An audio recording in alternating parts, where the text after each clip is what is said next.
চোরের ঘরে চোর গাড়িতে টিয়াড়ি চুরি করনের লেখা আমার গাড়ির আশেপাশে ঘুরঘুর করতেছিলি।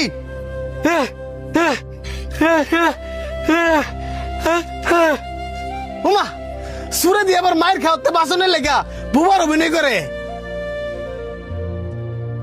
তোর গাড়ির টাকা চুরি করছে কিনা তুই আগে আর চেক করস না? ঠিক কইছস।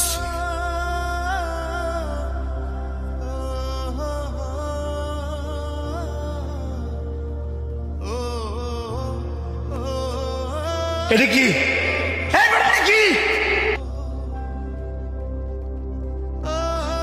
ভাগ্যিস বালা আমি গাড়িটার দিকে তাকাইছিলাম আর নয়তো দেখাই টিয়াড়ি লয়ে ভাগ লইলে। আর কত বড় সাহস গাড়ির ভিতরে টিয়াড়ি পকড় লইলে।